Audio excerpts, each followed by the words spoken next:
I saw King Arthur, Legend of the Sword. And Charlie, you saw... Just The Mummy, no The Legend. Mummy. So we had to convince Steve that these movies were great.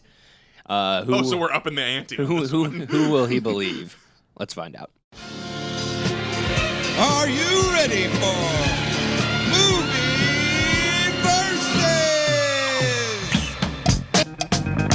Welcome to Movie Versus, the podcast where we pin two terrible movies in an all-out battle for the best of the worst.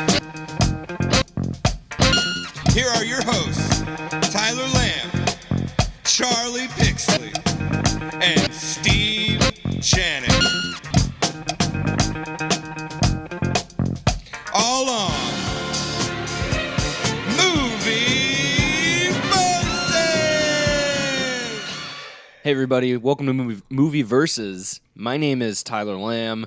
I'm the host, and I'm joined by my co-host, Steve Janik. Steve, how's it going? It's going pretty good. Pretty good so far. And Charlie, my other co-host. What's up, Chuck? Just living my life in a dark universe. Oh, yeah, you are. And this is the podcast in defense of bad movies. I didn't say that earlier. This is in this episode, I saw, what did I see? King Arthur. That's the one I saw. I saw both of them, so I was I keep forgetting which one I'm arguing for. And then, Charlie, you saw The Mummy, which we actually saw both of them together, and we just watched The Mummy this morning. So that was a cute little date that we went out on. Mm-hmm. Twice. I think I'm probably, regardless of what happens, I'm going to see probably both. Wait, no, I can't see King Arthur anymore because it's no longer in true. theaters. Dollar theater, maybe. Actually, if probably any is. exists. So since we have to, if any exist at all. No, Yes. St. Andrews. It's still there? Still has I thought it was going away. And I keep driving by and seeing like it updating with like active movies. Okay. So, Steve, since we're convincing you, here you go. Go ahead. Start it all off. Well, since Charlie saw his this morning and it's fresh, Tyler, I want you to talk about yours before it goes away. All right. So Tom Cruise plays a. It's Charlie Hunnam. You know that. But King Arthur, it kind of chronicles the life of up into him becoming king and like. He just can't wait. It starts. Is it like How I Met Your Mother? He wants to be a mighty king. As soon as king. he gets the sword, he's done. No. What happens? I thought he wanted to be a mighty Joe Young. Nobody wants to be a mighty Joe Young, except for maybe Tarzan, which is another movie I saw. Maybe I don't mighty know. Joe I don't Old. really He's know. reminiscing. I don't He really. could be a mighty Joe Youngling. And then he'd get killed by Anakin. Not if he had the sword. Not so mighty. The legendary sword. That's true. So it starts out with like this battle. And Eric Bana is the king, and he pretty much ends the battle with his super powers with the sword. And Jude Law is like pissed off. It was magic. Like they're fighting these mages. Okay. Mages are like revolting or something like that. So Magic Mike, triple XL. Yeah, Channing Tatum is the head mage. And Donald Glover comes back and reprises his role as well. So the other character you know from that. Yeah, well, and then I don't remember how to pronounce the one dude's name who's going to be Deathstroke, Joe. Something. Magniello or something like that. Manga, or I don't know. And Matthew McConaughey. Hey, hold on. You know how Arthur's last name is Pendragon, so it's like a very royal name, Arthur Pendragon. Yeah, His he's got name is Tommy in it. Was it really? No. Okay, I was. Tommy Pendragon. And Arthur Tommy.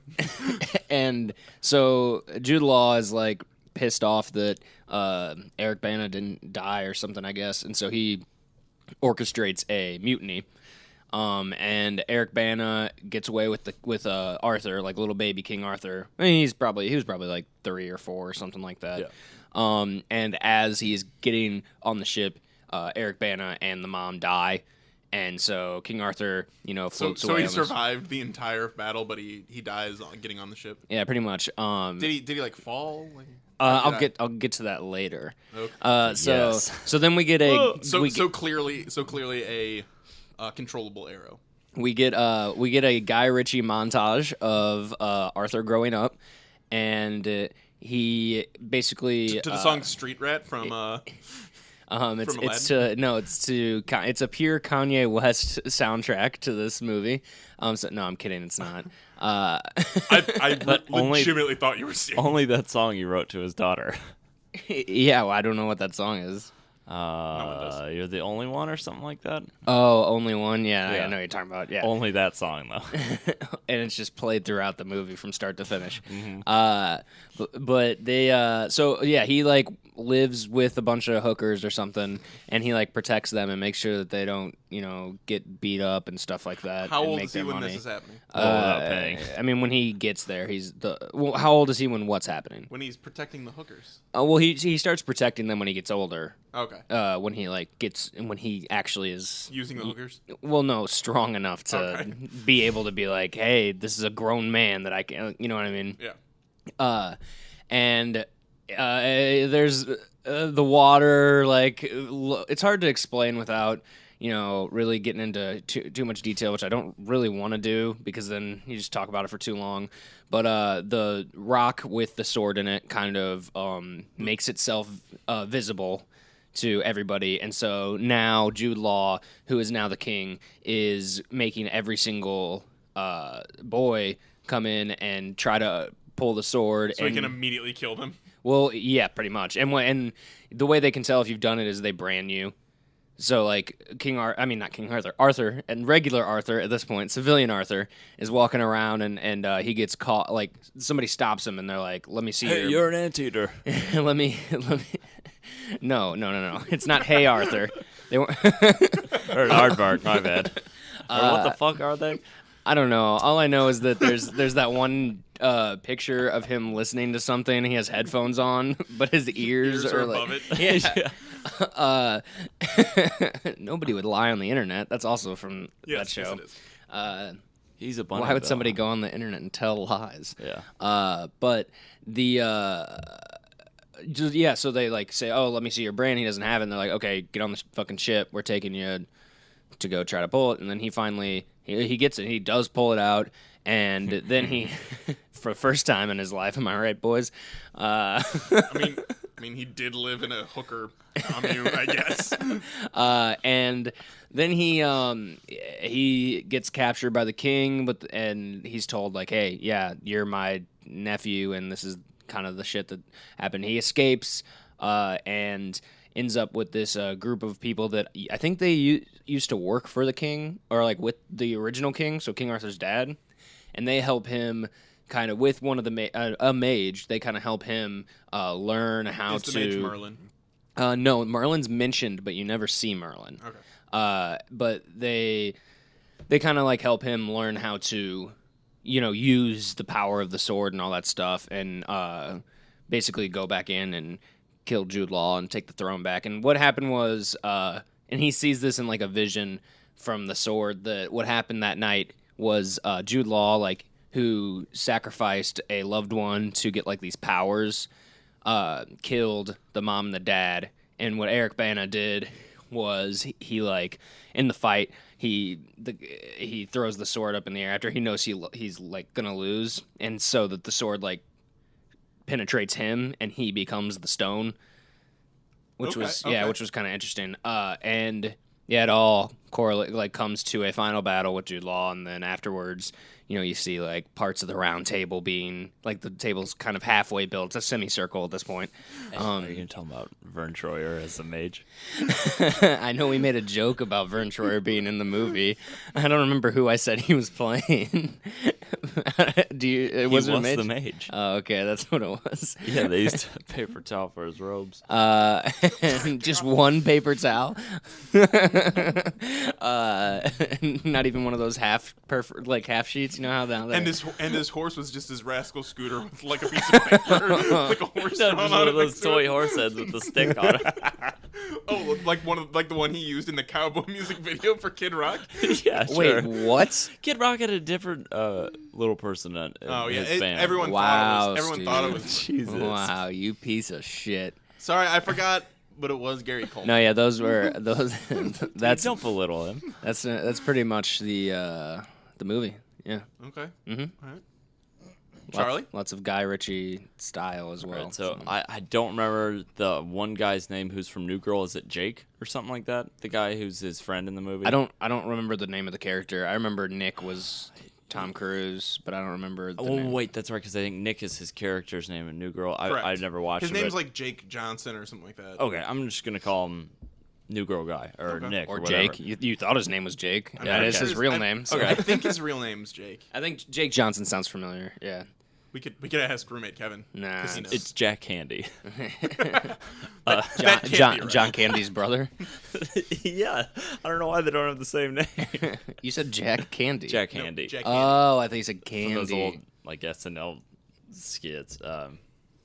Okay, so it's him and Tom Cruise are like long range reconnaissance military guys in the Middle East. But what they do on the side is, like, since they're long range, they can kind of just do their recon really quickly, and then they are like artifact hunters. They just take them and sell them on the black market to get some personal gain. They belong in a museum. So he stumbles upon like The museum pays the right price. he stumbles upon this one area. The Nick guy doesn't want to go there, but he's like, nah, it'll be worth it, I promise. They go and they call in an airstrike because they get in some trouble, bust open a hole in the ground. That's where they find the tomb. So they get all their air support, they clear the zone. So it's like, all right, we're good to do some exploring here now. And they have the main lady's name. I can't remember her name either.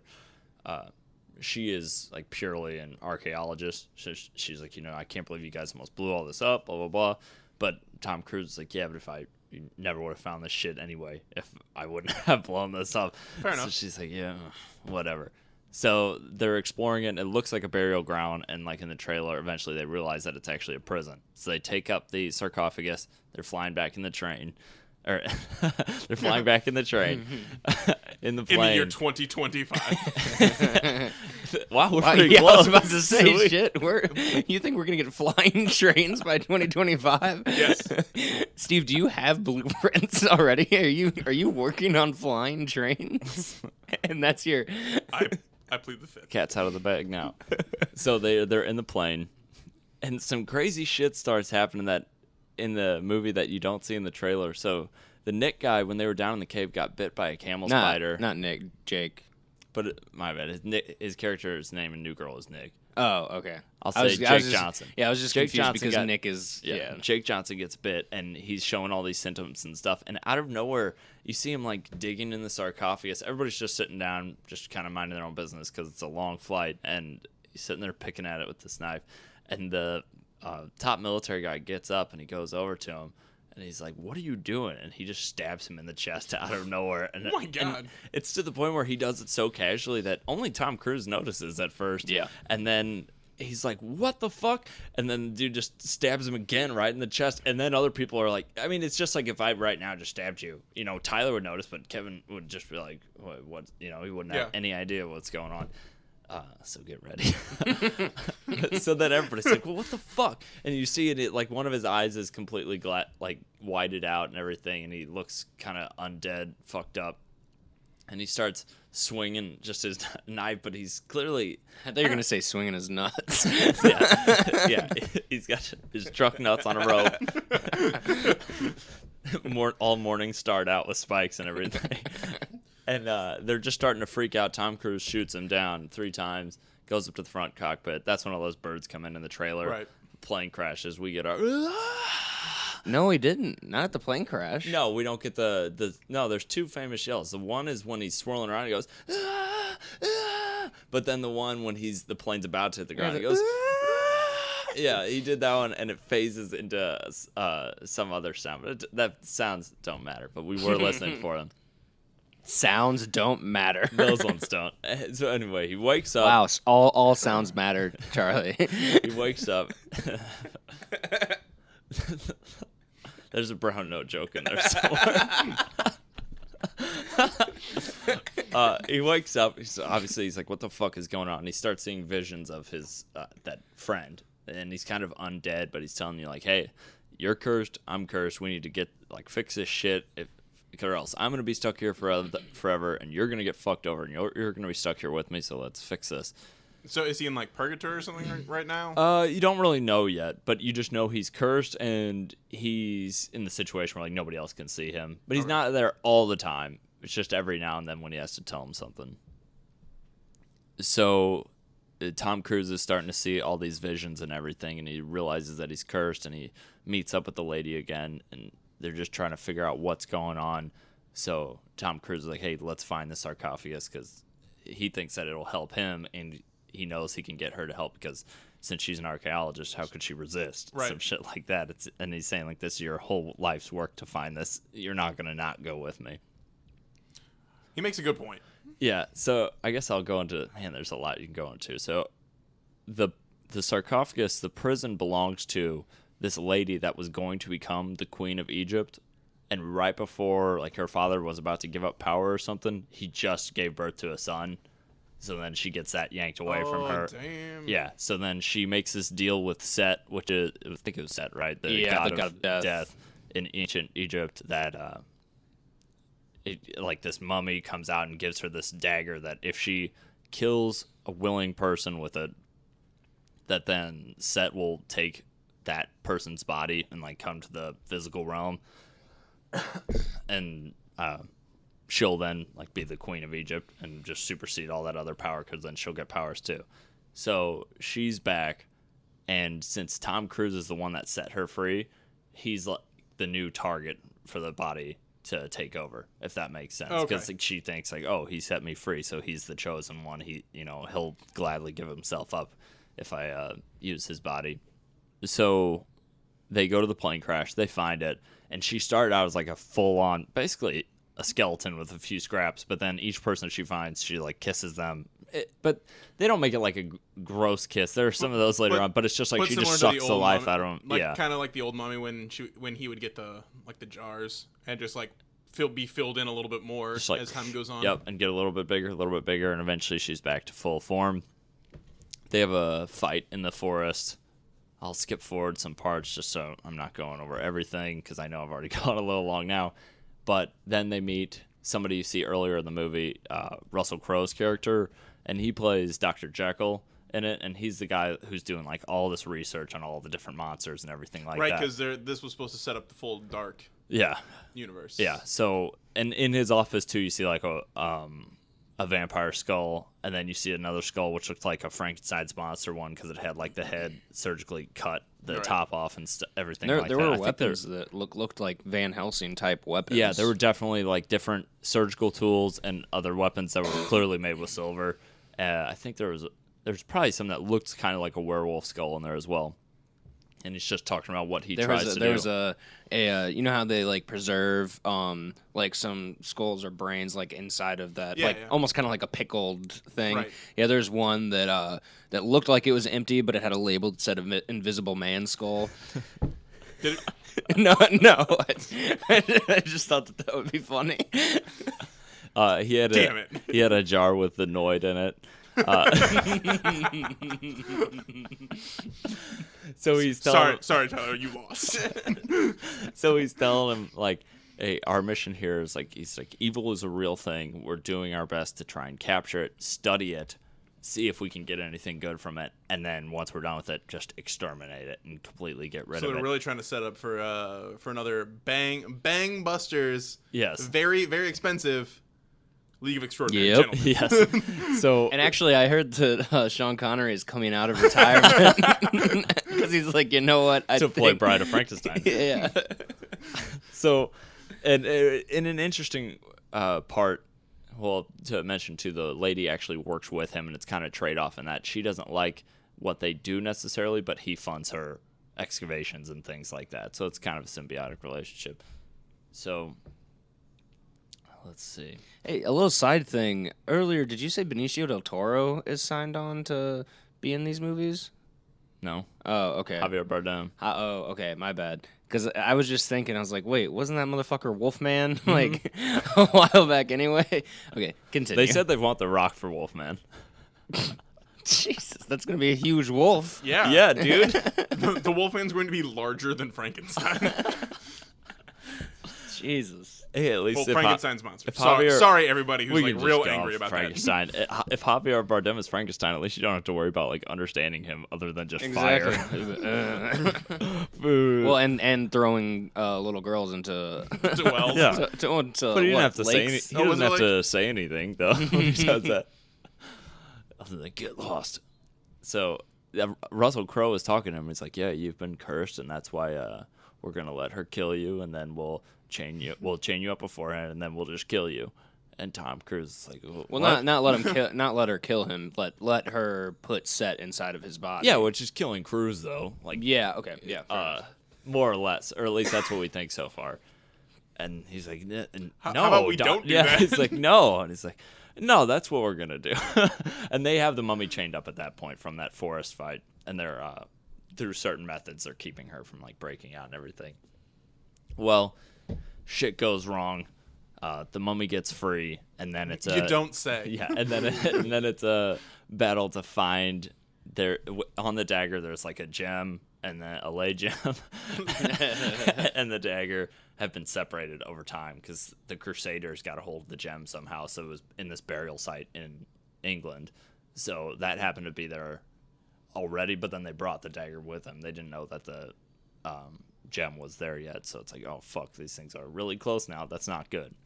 Well, I mean, I don't know if you want to mention it, and I mean, it's something that you liked of when he finds out that he's doing her like bidding. Oh yeah, so okay, so there's a scene when they're leaving, or about halfway through the forest fight. They're at this church, and they escape her temporarily, and they're driving away in a car, and it's like, no, we gotta go this way. We gotta go this way. They're flooring it, and they don't make her like super fast. She's still the mummy, so it's like she's relatively fast, but they can still run away. Yeah, and she's basically just really, really strong. Yeah, is like her main. Yeah, and she can control like the undead people she makes. So they're driving their car, and they make a right turn, and then they're talking some more, and they make another right turn. And I told Tyler, like, they made two. They only showed them making 2 right turns. They're just headed right back to where they are. And then like probably like 10 seconds later, they drive right back to where they were, and he's like, oh fuck, she's in my head, like I made those turns without even thinking, just drove right back up. So it's kind of funny that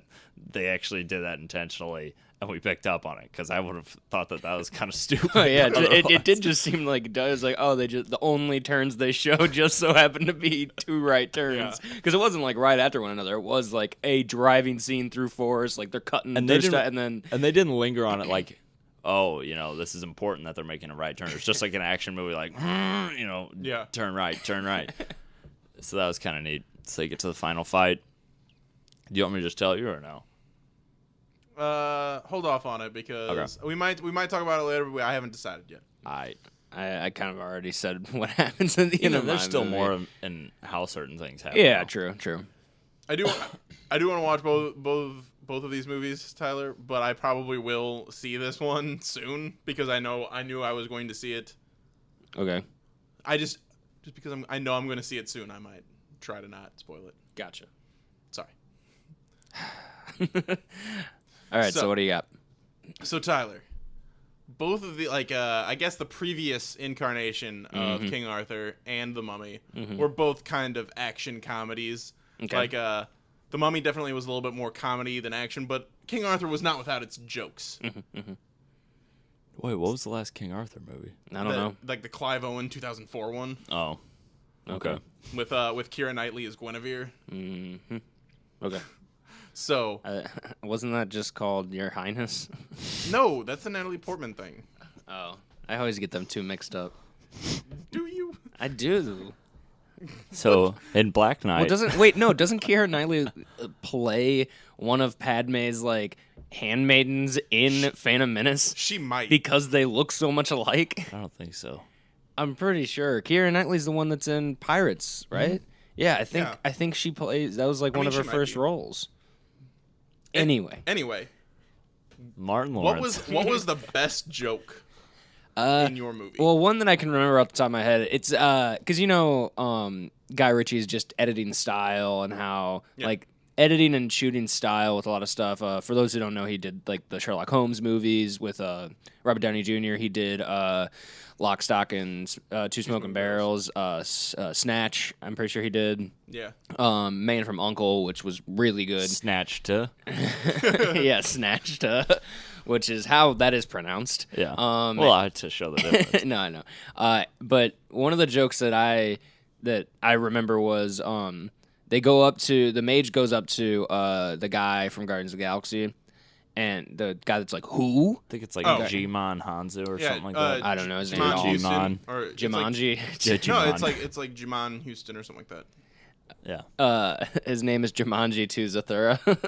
That's his full name. Starring The Rock and Karen Gillan. Yeah. No, the Zathura had. No, with Dak Shepard. Yeah, I know. Josh it had Hutcherson. Josh Hutcherson and Kristen Stewart. Because he tells his little brother to get him a juice box, bitch. Anyway, I don't think you can say bitch and make that a cool thing. no, I don't think you can say bitch on this podcast. Oh, shit. Working at the FCC is gonna be knocking down our door. Anyway, she's like, hey, you needed. I think it was called the Dark Land or something like that. Do you remember that like island that he had to go to? Let's just say it's called the Dark Land. She's like, hey, you need to take him to the Dark Land, and he's like, no, fuck that. And then right after he says that, instant quick cut to them on a boat, and the guy's like, welcome to the Dark Land. And then it goes back to like her showing like her convincing him why that, but just the way that it was like edited just real quick like that. He was like, I'm not going there. Welcome to the Dark Land. It was a pretty good joke. I can't think, because we saw it last week, so it's hard for me to remember any of the other jokes, but yeah, it wasn't without humor, that's for sure. It had some good moments as far as funny. Charlie, same question. Best joke, because like the first Mummy is, well, I don't know if it's the first one, but like the last Mummy it's known for its both comedy and action. This one's way more action oriented. I know, but I was hoping I can think of a couple things that I thought were pretty funny. I know it's more of an action movie, but also Tom Cruise usually has like a good joke somewhere. Especially after the whole Night and Day thing, where he's like really trying to hone his comedy chops. And boy, did he! I don't know if you're thinking of any. Do you want me to jump in? Unprecedented. If you want to. If you don't want to help my case, I think that the church scene had a couple moments that were. Oh yeah, okay. So he has like 4 undead guys. I thought it was a little funny. 4 undead guys hold him down, and she mounts him pretty seductively.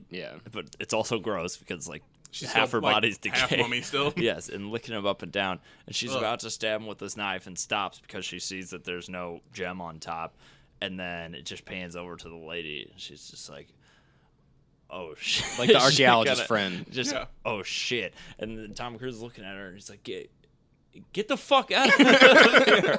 He doesn't say that, of course, but it would have been even better if he did. But he's just like, go, run, please. So that was a little yuck. Is that what you're thinking or no? Yeah, that, and then also I thought it was pretty funny when he like gets out of the grass, and then they're both running away.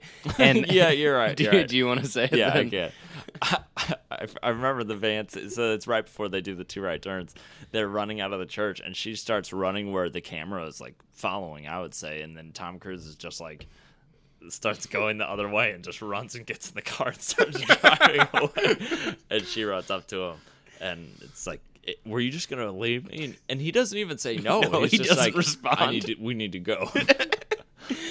I mean, to be fair, like the smart play is the car. Yeah, and their only relation is like at that point is they banged it out once, but it's relatively early on in their journey. We've thoroughly established that Tom Cruise doesn't care about that. Yes. All right, so that was funnier than the earlier part. That was definitely funny. So Charlie, we'll go with you first on this one. Best action sequence. Let me think.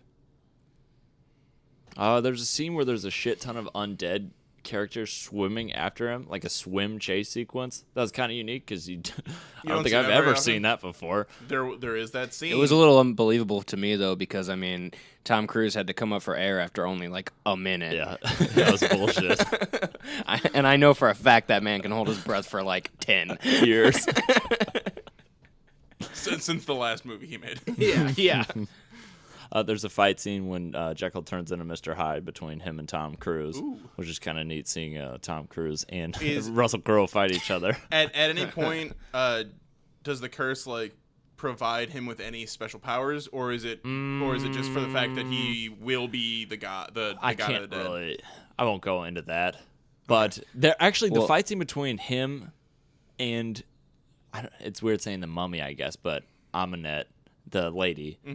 where he just keeps trying to fight her, and she just bitch slaps him like into the ground, probably on 3 separate occasions. And he's like, he does that thing where he gets up and then goes to bum rush, which usually in a movie like you get a good hit on him at least and move him back before they start hitting you. They get like a double axe hand. She just looks at him like, what are you doing? Just poof, and like his head into a concrete step or something. Multiple times. I would say you could answer your question with a no. Like the curse doesn't provide him with any powers. Like the curse doesn't. Yeah, that's what. Yeah. All right. Tyler. So no. Best fight scene, or best action sequence. Off the top of my head right now, there's the final one. It's a fucking intro too. Yeah, it was pretty. Oh, the intro with the elephants. Oh yeah, that's right. Or at least I thought it was kind of cool. That was. I mean, it looked good. Like the movie itself looked good as far as CG and all of those type of fight scenes. It did look really good. There were some good ones with I just feel like there were the ones with like Charlie Hunnam like fought really good, and there was one scene where it's pretty much like he is 100% like he has accepted this power, and they're at the castle fighting, and he pretty much just full on uses all like the sword and its power to the extent and just fucking destroys, just like shoots bullets out of it. Yeah, it turns into a gun. And he turns into Squall Leonhardt. Yeah, he takes down like 40 guys within the time frame of maybe like half a minute or something like that. Jesus. And like he takes now here's the question: do you get to see it all, or is it you can only see it in the reflection of a sword, like in Dracula Untold? Oh, I haven't seen Dracula Untold, but that's funny because that was supposed to start off the Dark Universe. No, it wasn't. But no, it's all you see it all like from. I mean, it's hard to explain the way that like Guy Ritchie shoots a movie. If that like, it's just you see him do it, and he takes down enough quick enough that all of the other soldiers surrender. They all just like and they all just sit down there. And then they immediately all get killed by like because then the rest of the reinforcements the reinforcements show up and they all just kill all of the people that just set down their swords. It's like those motherfuckers just not only did they surrender, they kneeled like you are our king. Yeah. And then just, Wow. Well, to be fair, that's like more believable than like when someone comes in and they kill like 60 people and the other 40 are like, let's go at him in groups of 3. Yeah, no, it was. If we have crossbows, let's swing them at him, not shoot him. It was actually pretty funny because like he just takes down all these fucking people and then he just looks at the other ones and they just carefully set their swords down on the ground and they damn near committed suicide that way. They just gave away their defense. And I'm just imagining those guys, the reinforcements that came in. They're like, "Don't worry, Arthur, we saved you." Or like, those guys suck. They didn't even try and fight back. What losers! Easy pickings. So the next one is my classic question, Charlie. What in this movie would you have added to the trailer? I always forget about this. Let me think. I mean, for the movie. I was gonna say for King Arthur in general. If you I would have added more Eric Bana to the movie. I wish he was in that movie more. But what, mine? Yeah, I wish he was in the Mummy a lot more. Tyler, if you have like something ready to go while Charlie's thinking. Yeah, I mean, I don't know. I think that they should have in the trailer. I feel like from memory it doesn't come across that the sword has that.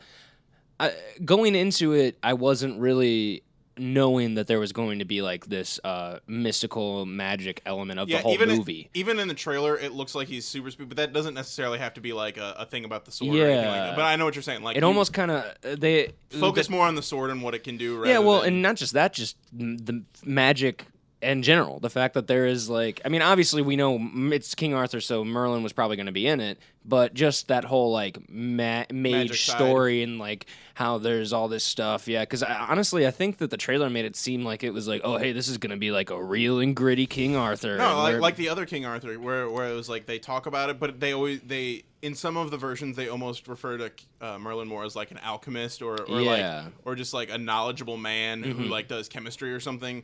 And so it could either kill him. So it goes either way. He like has either an abacus. Yeah, shit like that. He's a sorcerer. So there is true magic in this film. So what if there was a man? I feel like there's an abacus Finch joke somewhere, like a math teacher From To Kill a Mockingbird. Yeah. That's what it's called. Abacus. It's called an abacus, right? The Yeah, like thing where you yeah. slide.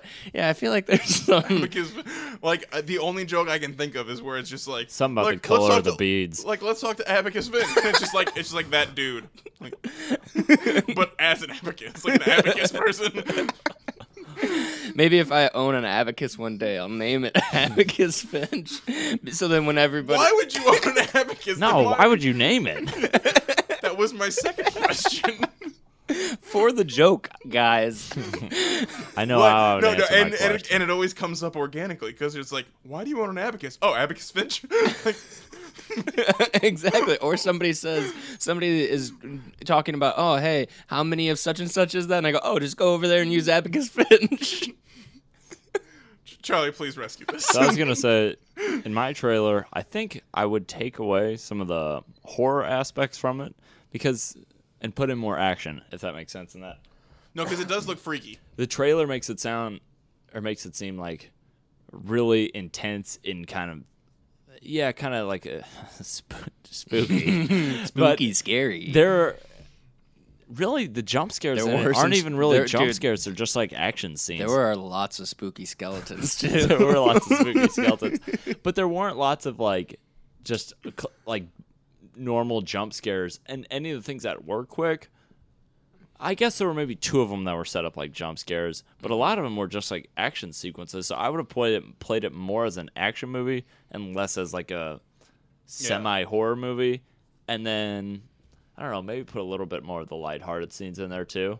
Because I would say the movie doesn't take itself too seriously, Yeah, but because I think the big problem. it's definitely not like comedy like the Yeah. Brendan Fraser moment. Yeah, I feel like that, like the Brendan Fraser Mummy is like in this weird place, whereas like if it did any more comedy or any more action, like the entire thing would have fallen apart. Like it's somehow. But what if it did more of both? As long as it did more of both equally. So what would you guys feel about a Frazier mummy?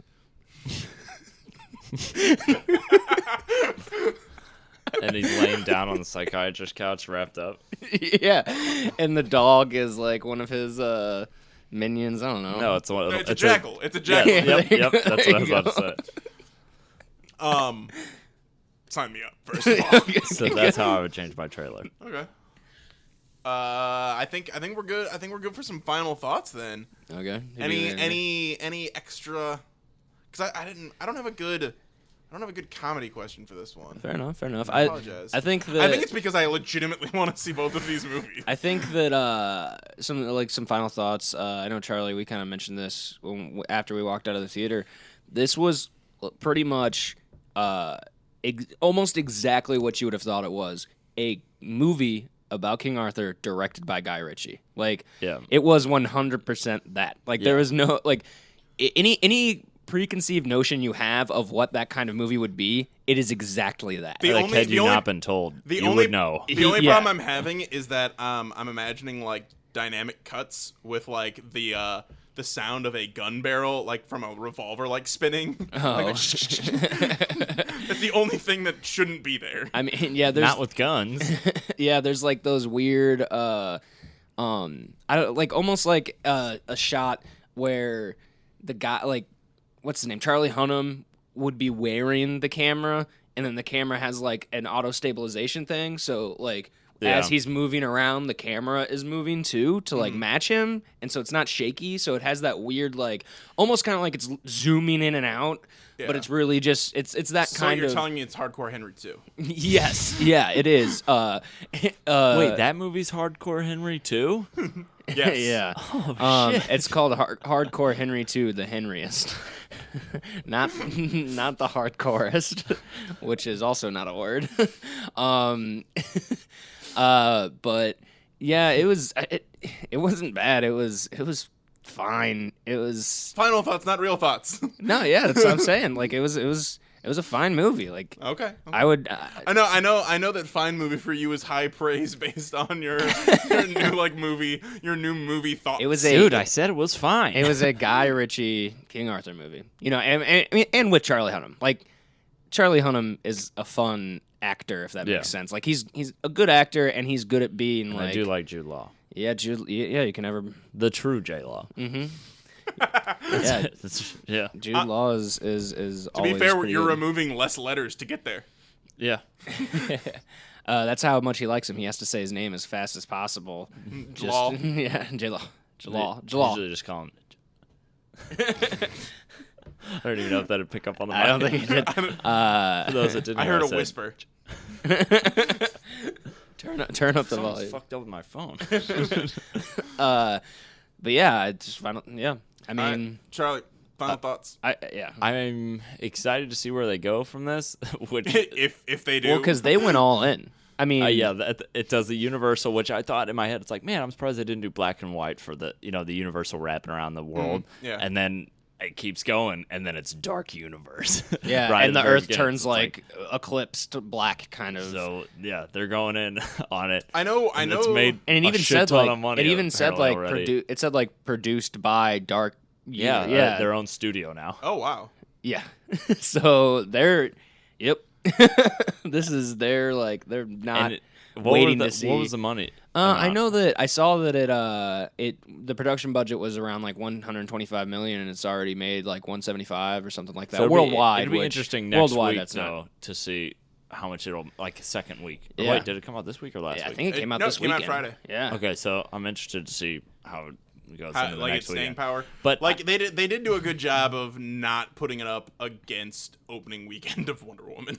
Yeah, Yeah, that was probably smart. and even then, Wonder Woman still beat it at the box office. Oh, yeah, this but weekend. like if it would have been like the one afterwards, Well, like Pirates of the Caribbean got wrecked. Like the That whole weekend was terrible. well, like but the week after it came out, Wonder Woman came out. Yeah. and its sales went from like it's sales. yeah, it went from like 70 million to like 20 million. So what would the news article title be that you would have written? Wonder Woman lets the air out of Pirates of the Caribbean sales. It's not bad. I would say the sales lower on Pirates of the Caribbean's movie ship or something. I don't know. Pirates of the Caribbean's shitty self caused box office drop. It's a good thing Dead Man Tells No Tales because no one's listening. I think that, Shit, what was I even saying? Oh, my final thoughts. Yeah, your final yeah, thoughts. yeah. Charlie. I definitely did get excited at the sights of like the teases of the other characters and the thought of them it was coming interesting together. for sure. How many Considerably- other characters were? Don't tell me them, but like how many were talked about in that film specifically? Talked about or just seen like things we're seeing about them? Just things that were seen. Probably 3. Yeah, Three Unless total? we count the Invisible Man. he was in every scene. Yeah, he was, and that's Kevin. That's played Kevin. by John Cena. I know Kevin Bacon. You've made more Reprising- fucking what is it called? What is Hollow that? Man? Hollow Hollow Man Man? jokes and like almost Medea jokes in this fucking podcast. That's the first Hollow Man joke I've made. No, it is not. No, Today? it is not. Yeah, okay. I'll give you that. I'm not criticizing. I enjoy them. keep him coming. Never stop. And there are a few scenes where That was for Dracula- Kevin Bacon to continue to make Hollow Man. Dracula might have been there in bird form at some point, and the soundtrack could have been done by Phantom of the Opera. No, it was done by Brian Tyler. It could be. I don't know. Maybe he's playing him. Yeah. The composer Brian Tyler has Maybe. been cast as Phantom of the Opera. Yeah. He knows how to do half the role already. Now he just needs to learn how to love. Oh, I thought you said any other half was going to be taken care of by the mask. Yeah. So I enjoyed myself. I do want to see more because the idea of it will be cool with the universe full of bad guys. So I don't know. And how I'm interested to see how or what they would make a movie about with all of them together, because it's not like they're gonna save the world. So it's them like get together they're gonna destroy have to, the world. So they're gonna have to save the cheerleader. I guess. No, that saves the world. They're trying to kill the cheerleader. Shit. Yes. The movie is Siler. Holy fuck! The movie, it's just Siler the movie. Yeah. None of the other characters are in it. But so that's what I'm really intrigued just to see what they would do with all of them together. Because then I guess, I don't know, if you played it as a reverse and then made it seem like Van Helsing or something is the bad guy, that'd be interesting. Like they're all trying to kill Van Helsing. Yeah. I like it. That would be pretty interesting. This guy keeps terrorizing us. And I mean, especially Dr. Jekyll, who's like a normal dude most of the time. Van Helsing would be played by the Michael Cera, the reanimated Peter Cushing, the CGI Peter Cushing from Rogue One. Exactly. Only if they use the same CGI. Exactly. He's gonna be recast as and we're proud to announce they already got all the dialogue. Peter Cushing is reprising his role as Van Helsing. Oh God, why? They just splice in the old footage. Dr. Acula. Wait a minute. Oh my God. This weird guy named Alucard started hanging around me. Sorry. After watching that one Rick and Morty episode where they kill Coach Ferratu. Oh yeah. After that, all I could think of is that the rapper Nas is actually Nosferatu. I thought that for a month. I mean, they look alike. I know. No, but very similar in their fingers. It's a dead giveaway. And just the way they carry themselves. And their sleeping habits. Yes. So after everything, I think I'm gonna go with Arthur Legend of the Sword. That's the good choice. I am really excited to see the Mummy still. Yeah, but I feel like the actions. I'm really excited to see a lot of the action sequences in King Arthur, and I think the problem is that a big part of yours, Charlie, sounds like it's gonna be in the expansion of the universe, as it keeps moving forward. I mean, there was almost none. Yeah. Sorry, I was trying to sell that as an exciting thing. Although I mean, it was exciting to see, and I do hope they keep going. Yeah, no, I do too. No, actually. I'm excited to see, but I think the big part of the Mummy is how it's going to integrate into the rest of the Dark Universe. It wasn't. Oh, it's what? Wait, what? I mean, they didn't really focus on that. He was like, "Hey, there was maybe a little bit. monsters and gods." There was a little bit when Hyde. Okay, so wait, so you're saying came out. Yeah, I which guess. that part was so confusing to me because I forgot about that. So Jekyll transforms into Hyde for a little bit, and Tom Cruise kind of gets stuck with him because it's one of those where he knows it's going to happen, so it lockdown, hits a button. Right. He's like, everybody get the fuck out, but Tom Cruise surprisingly doesn't run fast enough and doesn't get out of the room in time. Wait a minute, this movie's entirely. I'm glad I didn't think it. And then so. Hyde starts fighting Tom Cruise, but while he's fighting Tom Cruise, he's like, I have a proposition for you. We can work together. But he just keeps beating the shit out of him. And I'm like, well, this doesn't... Honestly, I forgot about that part. That's the only thing that I think is probably a setup for the Dark Universe. Okay, so we're going to go with real thoughts now. Charlie, we'll start with you for real thoughts. I mean, it was all right. I mean, I do hope they make more. Okay. But... I mean, it was fine. There were parts that I liked. That van joke was honestly fucking funny. The van thing was pretty funny. There were multiple parts that were pretty good, but I mean, it was just it was pretty slow in the beginning, Tyler. I don't know if you thought that. Holy shit. I thought so. Yeah. There were parts where it was as slow as Painted Black. that wasn't in the movie, disappointingly so. And it was kind of goofy at times, but not intentionally goofy. Yeah. When Jake Johnson's his character was terrible. I didn't like him. But when he was first possessed and he stabbed that guy, and then he turns and he starts walking to Tom Cruise and he's just he's swinging his arm back and my forth. finger was the knife would have been like this. Yeah, just very limply swinging his arm back and forth. For those of you who aren't in this room with Charlie and Tyler, and also, which does make sense because he plunged that knife in the lunch cart, and that would not be like you couldn't just like loosey goosey. Yeah, he's like, oh. But then they all like pull guns on him, and she's like, "Don't shoot! This is a pressurized cabin." And then like, not even a minute later, Tom Cruise shoots him 3 times. Yeah. But anyway, yeah, I thought it was kind of dumb. But I agree that it had moments. It tried too hard to be a horror movie. Yeah, in points, and it just didn't work. Right. Like those moments didn't work because it was just 100% a jump scare. I know. And you would Tyler be like, and I sat through both jump scares and didn't even move, and it's just like, well, because I'm sure I will because I'm a bitch. Well, it's one of those things where it's so like cliche in the kind of jump scare where it's like, okay, there's going to be a jump scare. It's not. Yeah.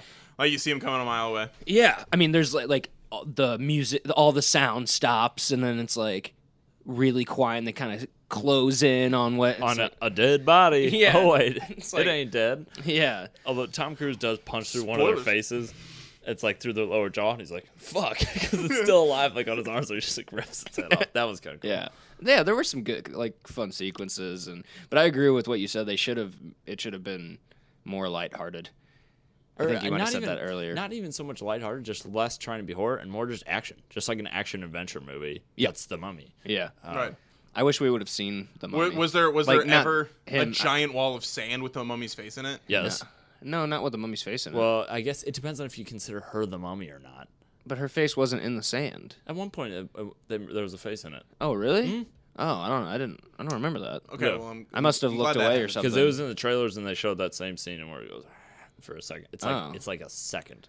Oh, okay. And it does nothing. The characters aren't even in the shot. I wish just like in the sky. I wish we would have seen what he looks like at the. Well, I guess I don't want to give away too much of what happens, but I wish, like when he ends up getting affected by what we don't really see that. Okay. If that makes sense. Yeah. But yeah, and then King Arthur, A Legend of the Sword. It was kind of goofy, dude. It was pretty awesome. but it was fun, like because it was goofy. You know what I mean? Like I don't think it took itself really that seriously. The montage of him growing up was sweet. I did kind of like it. I mean, This movie was way fucking better than The Mummy. Like we saw it even like halfway through. I leaned Tyler. I was like, "This is so much fucking worse than King Arthur." Like, oh yeah. Well, and then halfway through King Arthur, you turn around and you're like, "I actually kind of like this movie." I was just like, "Yeah, me too." And we could crack CIA jokes the whole time because that one dude is in Aidan Gillen or Gillum. Yeah, he was. Yeah, we were just like, I'm CIA. Like every chance, almost every chance. But and I think I made a joke in The Mummy because somebody said that they were CIA, and I went, they're not Aidan Gillen. Or maybe was it a trailer? I don't know. Yeah, it was a trailer for that other Tom Cruise movie. Oh yeah, that's right. There's a Tom Cruise movie trailer for this at the beginning of this Tom Cruise movie. But thank God. The only thing that I think my biggest complaint with King Arthur was the final battle made no sense to me. At least. What happens is he is in this final battle with Jude Law, who's like this fucking he Darksider's character. Yeah, pretty much a character from Darksiders, the video game. Right. And so he fights him and just gets fucking destroyed. Like he's a little piece of shit compared to Jude Law, you know. Mm-hmm. And then all of a sudden, end of the movie. Charlie Hunnam. Channing Tatum. Yeah, Channing Tatum. Charlie Hunnam has like some kind of vision of, was it his dad's death or something? And how his dad's the Rock, and so he picks up a rock and crushes Jude Law's head. No. He has this vision, which throughout the movie, you see pieces of that night that the dad was. And if you don't mind, just real quick, to explain why when he draws the sword at first, why he doesn't kill him, it just makes him black out. Oh. So it's not like, because you would think like, all right, if he pulled the sword out, why doesn't he just fucking wreck him? Because the sword is trying to show him like this stuff and. I didn't mean to anyway, no, you're fine. But that would have bothered me. He has another one of these visions, and when the vision's over, all of a sudden, the battle is from the beginning. He respawned. Yeah, pretty much. He hit continue or retry and started from his last save spot and just replayed the boss battle, but did everything right and killed Jude Law. But it's weird because the first scene, all the dream sequences, you could tell it's a dream sequence, but this one you couldn't. It wasn't really presented like all the other ones, so you think that he's really like about to get owned, and then I'm still not sure if it was supposed to be a dream sequence or like the vision. I mean, yeah. Like, all the other ones you could tell, like, all right, he's in vision mode or whatever. Yeah, that's the only Eagle vision. Yeah, that's the main. main. I thought you were gonna Paul Bettany shows up. Yeah, vision. That's when he just like shows up in the corner when Vision's on your screen. It's Vision. Yeah, Put it on your Mind Stone now. The new technology. Or wait, did he have a Soul Stone? I don't know. Fuck, who cares? they're all. None of those things even do anything, do they? The stones? In the movies, at least. I mean, they do stuff. They just power Paul Bettany. one of them is the Tezzeret. Oh yeah, that's right. And then one of them is the Eye of Agamotto that like stops. Yeah, okay, we get it. You're a fucking nerd. Jesus Christ. Damn it! Can't believe you know all that stuff, loser. But yeah, that part was just really weird, and I didn't understand it. But other than that, I mean, yeah, it was a fun movie. I was telling this to Scott. I don't remember if I told you, but we might have talked about it already. Other than that weird rewind time thing, that final fight, yeah, we did talk about this with Scott yesterday, is exactly the fight I wanted at the end of Wonder Woman, in that it was just like an all-out sparring match. It was just 1v1, yeah. And it was all within like a size, probably like, I mean, almost 30, like an arena. Like a 30-foot radius, like very small little island floating in the water that they just dueled it out. It's like, that's what I want. That's what I wanted between the two. That sounds awesome. I'm really glad I chose this movie. Yeah, you made the right choice. It was way better. The only problem really was that it just slowed down a little bit in the third act. Yeah, for sure. Like, it definitely felt like it was dragging a little bit. Like, it was one of the... I looked at my watch at one point in the movie, and I was like, oh, shit, we've already been watching this for about, like, over an hour. Yeah. And I was like, oh, wow. And then there was a point at the movie where I looked at my watch, and it was like, say, 8:30. And then we were watching, and I was like, oh, man, I feel like this has been a while. What time is it? And it was like 8:36. I was like, holy shit. That was only 6 minutes? Oh, my God. It's something, though, that it is a Black Friday purchase, though. If I saw it on for sure. Yeah, I would get that for like $5, especially if it came with a digital copy and or the previous King Arthur. A lot of the characters I did actually kind of care about for some of them, like not necessarily care about like I'll still be thinking about him and stuff, but that I was intrigued by and I want to see more. Like the kid scene with his dad, that kid did a good job and I agree. I felt for him and stuff. There was I wish that it didn't bomb because like you said, I would be interested to see Merlin in like a future because I think they were planning to do. I'm actually kind of sad because like we didn't get Lancelot or anything yet either, or dragons and stuff. I didn't even realize that it came out. Awesome. I didn't even realize that it had come out. I knew it was coming out, but I thought it was like I just stopped hearing about it, and I thought it wasn't coming out until like June, and then they were $10 short of doubling their budget. So thanks. They would have gotten a sequel then. Yeah, if it weren't for you to not go. God damn it, Steve. Damn, guys, we needed $10 more. So King Arthur, we'll just go into that. Its Rotten Tomato score is 28%. 4.6 out of 10 is the average rating. 200 reviews, 57 fresh, 143 rotten. The consensus is King Arthur, Legend of the Sword, piles mounds of modern action flash on an age-old tale and wipes out much of what made it a classic story in the first place. I disagree. Same. I don't. There were know Vikings in it too. The Viking Kingdom. And so some reviews. Oi, what's Guy Ritchie gone and done with King Arthur then? Is that like he hasn't seen it yet? Yeah, that does sound like that does. This is not your father's King Arthur legend. It may not be yours either. It's actually pretty good. It's a pretty good. An unsuccessful mix of saucy wit and portentous sorcery. Portentous. It was PORTENTOUS.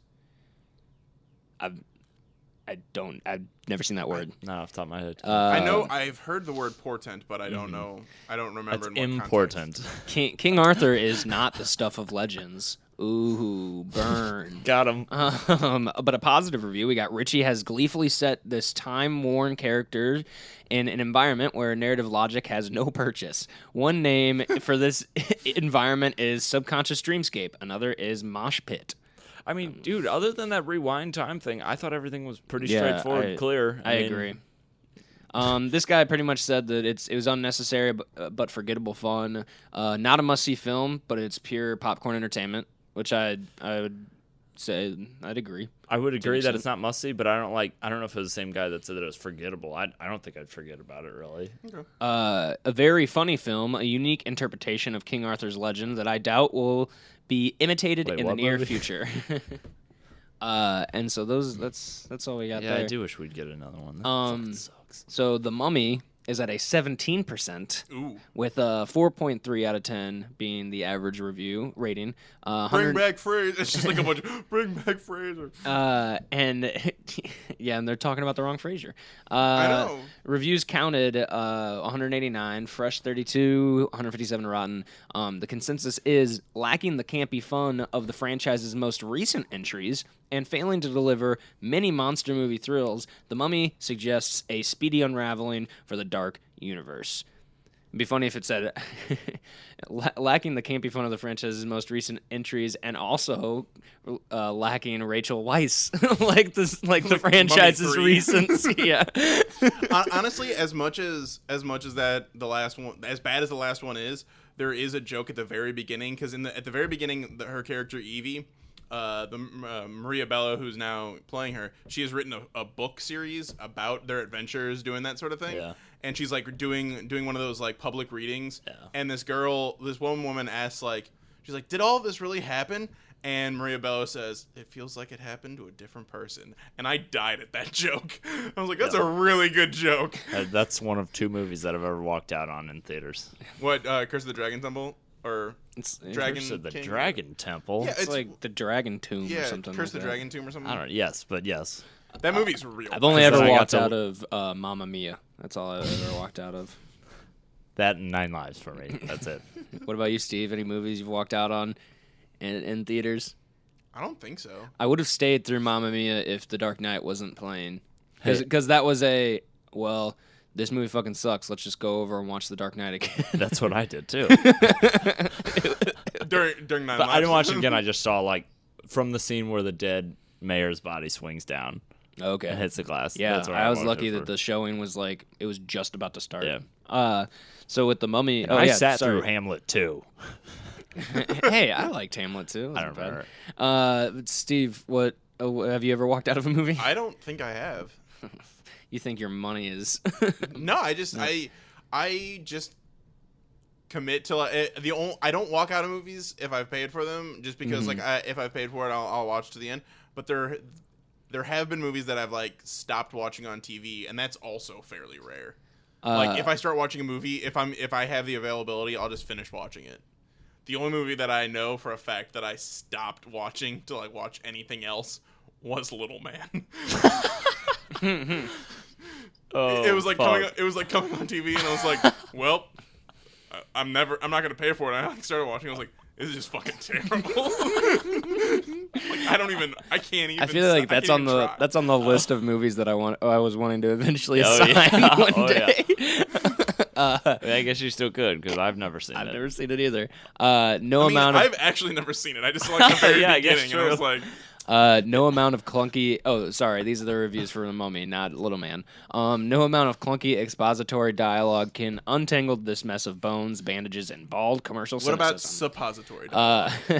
My favorite. There was a moment in the movie Just though. feel it deep inside. There was a moment in the movie where Russell Crowe just started talking about a lot of exposition, and that did feel kind of like it was near the beginning, but it wasn't the beginning. Yeah. It was just yeah. He when they find the tomb, not her tomb, where the tomb with the laid gem in it. Yeah. Of the Crusaders. Yeah, it shows him standing there looking at something, and then all of a sudden he just starts voiceover, exposition stuff. Is like, oh, and it's weird that he's not talking to anybody. They chose he's just, to do that, and they also had a text beginning, didn't they? Yeah, they had a no. I think the text beginning was just hold on, moving the mic. I think it was just like a quote. Yeah, you think they would have just had him say it though if they were going to do one or the other, but I don't know. Yeah, but fuck you. Without any sense of mystery, danger, or fun, this superficial concept plays like an elaborate, expensive prologue for future films in the Dark Universe franchise. Sure. Are there any good ones? It's not enough. It's not enough to copy your favorite movies. You have to understand why they work. None of these are really that good. Yeah, but they didn't copy it. Almost any of the stuff. Yeah, no, they didn't. They just they're saying that by making a mummy movie, they're just copying, and that's just stupid. There weren't enough of those woodland critters from the Mummy 2 that use the blow darts. Oh yeah, they did have blow darts though.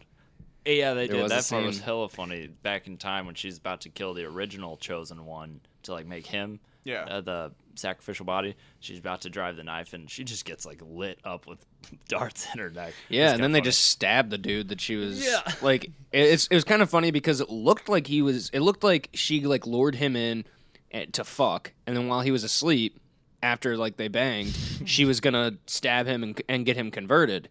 And then so she's about to stab him, she gets lit up, and so he like wakes. It looked like he was asleep. Yeah. And he gets up like, what the? And once he gets up, immediately gets stabbed by these guys that came in for him. And not by by a full-on spear, like to the point where he's like, whoa.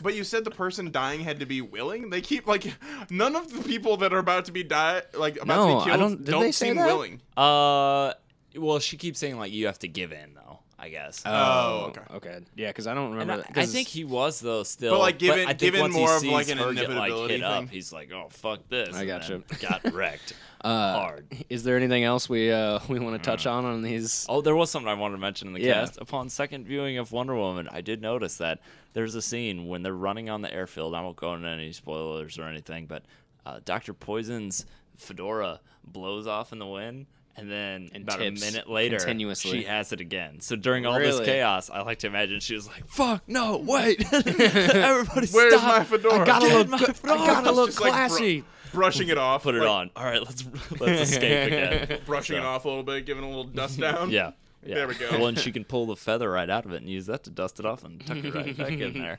Thank God. God. I just thought, yeah, that was pretty funny. It's the details that matter. Yeah, and you are actually on the Three Wise cast where you guys talked full spoilers about Wonder Woman. So if you're interested, Three Wise Radio, Charlie was on the spoiler cast and the one you guys just talked about Wonder Woman history and stuff like that. I think so. You can check those out. Other than that, thanks for the intro song, Jeremy Lamb. Thanks for the graphics, Scott Blackwell. Is there anything else? Facebook and Twitter and Gmail, Movie Versus Podcast. Good, Bad, or Bad, Bad. Check out Good, Bad, or Bad, Bad. Check out Behind the Blast Doors. And I think they're actually selling merchandise now as well, like T-shirts. Who Good, Bad, or Bad? Good, bad, Behind the Blast Okay. Doors. So you can check out that as well. Anything? Am I good? We're good? No, yeah, I think we're good. Bye. Movie Versus is a production of Three Wise Media. For more information, check us out on Facebook.